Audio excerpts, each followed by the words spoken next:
What's up, everybody? It's Michaela B here with another episode of Your Tea. So we just finished episode 11, I guess.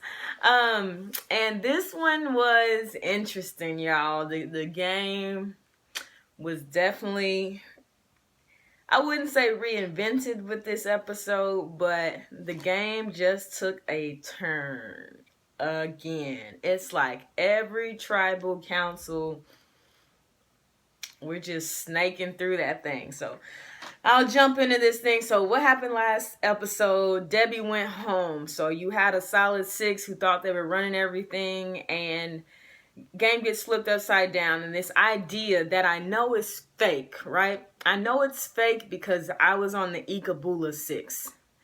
And the Ikabula 6 said, we're 6 strong, we're going to stick together until we lost. And all of a sudden, I'm supposed to be in this solid 4 and people turn on me, right? So this whole solid 6 number that now I was supposed to be a part of, that was uncomfortable for me already because I knew there's nothing solid in this game of Survivor. So we're sitting there and it's only a matter of time before people start talking about turning the 6 on itself to get rid of one person or the other. So meanwhile, all this is happening, and then reward challenge pops up. So the cool thing about progressing further in the game is that you have more opportunities to like partake in an integral part of a challenge, right? So we walk out onto this challenge field and I see a challenge that I've seen before. And I automatically wanted to be on a team with Zeke because Zeke is good at puzzles. And I just figured that Zeke would pick me to be on his team, which did not happen. Zeke was a captain and somebody else was a captain. But Zeke didn't pick me. And Zeke picked Brad, and I'm going to go back to this later. But, anywho, that stuck in my mind like, yo, pick me. But anywho, so we have our teams, and I finally get to like let out my aggression. And you know, people, I see some people's little comments, Michaela, you focus too much on the physical aspect of the game, blah, blah, blah. You don't understand. I know that Survivor is a social game. It's a game of strategy. It's a game of manipulation. My skill is not manipulation. My skill is articulating logic. Okay? Not like getting in people's minds and stuff. That's why I align with somebody like Sandra, and that's why I align with someone like Sari.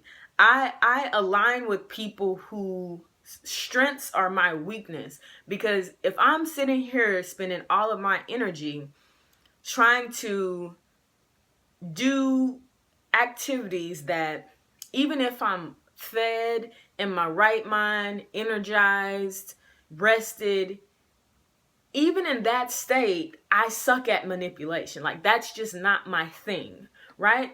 So if I struggle to do it in the best of circumstances, I'm going to be horrible under the circumstances that Survivor puts me in. So I'm fully aware of different elements of the game.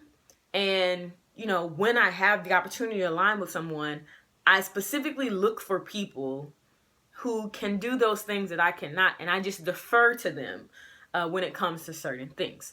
So the physical aspect of the game, that's simply a way for me to get out aggression, because playing this game, I have to do things a lot different than I do in regular life. And that's emotionally draining.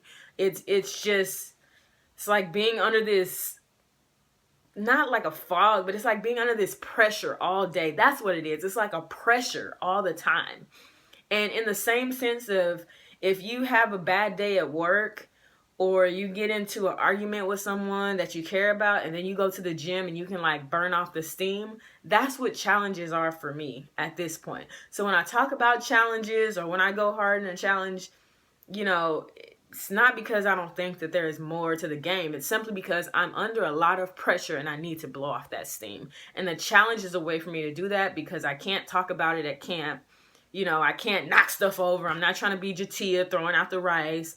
I'm trying to like conduct myself in a certain manner and not, you know, make any enemies. I'm trying to win some more friends now that the game is opening up a little bit because some people are going home. You know, I'm trying to be on my best behavior at camp so I can win some friends and navigate a little bit more easily in this game. So, for the people who think I'm not bright enough to know that. So, anywho, so reward happens. Long story short,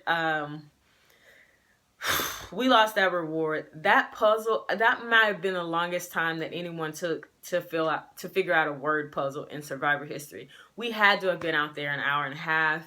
It was just brain draining. Like, the brain wasn't working. And I don't know what day it is at this point in the game. I'm not paying attention. But we've got to be approached. I don't know what day we are. Don't get me lying. But it's just I haven't had food since the merge. It's had to at least been, what, if the merge is like day 21? I don't know. It's at least been a week. You know, so go a week without eating, y'all. How hard is it to do a puzzle when you've just been starving? So, anywho, we lose that. And it's just, that night was a night we had a little bit of rain. And it was just not the funnest situation. But you know what? You suck it up and you keep it moving. And that's just what we did. So, next day we had our immunity. And the immunity challenge was kind of interesting. You know, it's kind of like dominoes, but you just tip them over. And boy, I just got so close, and I should have just spaced my dominoes out a little bit more. And I finally feel like, you know, we're at a point where it's not that many people really left in the game at this point. So now I feel a little bit more comfortable actually trying to win. You know, like, I can feel myself pushing. You know, trying to get that necklace. But Andrea pulled it out again. So kudos to her. And that takes us to, you know, right before Tribal Council. So here we are. We're supposed to have this solid 6. We're supposed to be able to trust each other and be in this alliance. And we got people talking about, let's vote Zeke. So let's break down this situation. I see a lot of people asking, why Zeke? Not sure if they showed who voted for Ty, so I won't talk about that. But the original name was Sierra that we were supposed to be voting for. And think about this, y'all. Think about what you've seen regarding my interaction with Sierra or Sierra's words about me, what have you. Sierra is a person that from moment one of me being swapped back to the Mana tribe, like literally, I remember this like day. When I pulled my buff and walked over to the Mana tribe, I gave Sari a huge smile because I was genuinely excited to finally get to talk to Sari, right? I gave Troyzan a hug, but it was a timid hug and something was up. Like, I had been hoping for Troyzan to stay safe the entire time. If you look at Troyzan's necklace, he has a turtle necklace, and the turtle, Ikabula means turtle. So I just felt this connection with Troyzan, right? But when I swapped to Mana, he just seemed weird. Like, he wasn't the same Troyzan that I met on day 1 of the game. Haley seemed a little weird too. And so it was just weird. But then Brad and Sierra, yeah, they did the pat hug, but they both scowled at me. Like 100% stank face. And I remember it clear as day. And I'm walking off with my new tribe thinking, why did they scowl at me? Like, what did I do? And I didn't do anything. It's impossible. All I did was walk over to the mat and say hello, right? But from that moment, they scowled at me, right? And so since that moment, I just have never, up until this point, there's been no bonding between myself and Brad or myself and Sierra. So it's not surprising to me to finally see like all the silly things Sierra was saying. However, you know, all that to be said,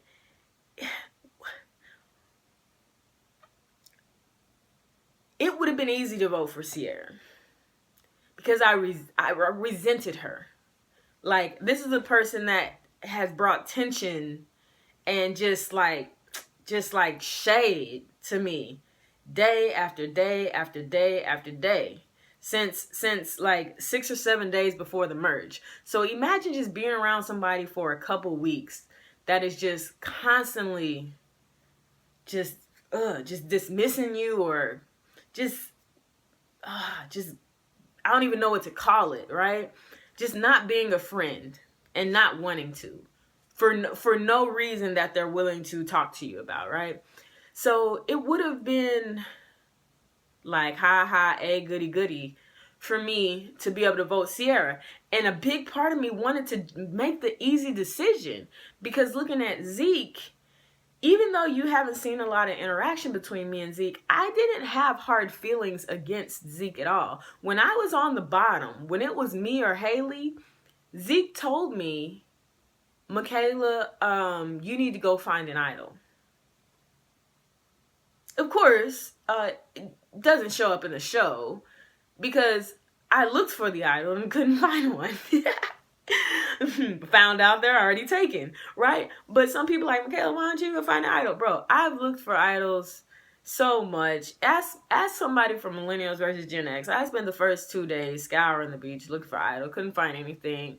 I looked for idols on day like 2 or 3 in Game Changers. I looked for idols. I looked for idols for a while, you know, at the JT vote. I looked for idol. I actually almost stumbled upon where he had buried his own idol. But I suck at looking for idols, y'all. I can't see without my glasses. So, and then if I wear my glasses, then everybody's like, why you got your glasses on? You know, so it's just, I looked, I couldn't find it. Oops. But anywho, so Zeke is somebody that, you know, he was definitely playing his own game, but Zeke was never mean to me. You know, Zeke would talk to me a little bit. And Zeke and I shared a bond from being the only 2 people who had done that back-to-back experience. And that was just something that we shared. Like, we could just sit down and not say anything and have this feeling of like, dang, it's like we live outside, you know? It's like, this is like I've been outside in 2016 more than I've been in a home. And it was that level of connection that made it so hard to vote Zeke. Just knowing that there's one person in the entire game at this point who has ever felt what you're feeling right now. Because to my knowledge, there are only 4 people who have played a genuine back-to-back season, as in one season ended and then 2 weeks later you were back on the island again. I think there's only 4 people who've ever done that, 5 maximum, right? And for me and Zeke to have done that at the exact same time and be back together, that's a bond that nobody else has. That's a struggle that nobody else has. You know, being out of touch with what's going on in the world, you know, being out of touch with your friends and family, not knowing where you stand financially, not knowing what you're going to do career-wise, that type of stuff. No one else had that experience besides Zeke and I. So, you know, I saw something about crocodile tears. There was no crocodile tears. Fake and Michaela don't go together, just so you know. But it was just really hard for me to vote Zeke. But I did it for a couple of reasons. One, Zeke was clearly, it's not just about being smart. He was more than smart. He's expert on Survivor and everybody knows it. And to the point where he would say, oh, this is going to happen next in the game. This is going to happen next in the game. Well, if you can think further ahead than everybody else, just like with the seashells, people want to send you home. So that was number 1. Number 2, Zeke was planning to work with people, i.e. Brad, who never shared an interest in wanting to work with me. And that's a losing situation for me to be in. I can't be in an alliance with all people that like one person and none of them are connected to me. what's the point of that? And then 3, Zeke had a really compelling story that if anybody sat at the end with him, everybody would lose $1 million. So it just wasn't, it didn't add up. So that's that. We're getting close on 15 minutes. So this is your tea with Michaela B. I'll come back with questions. Holla.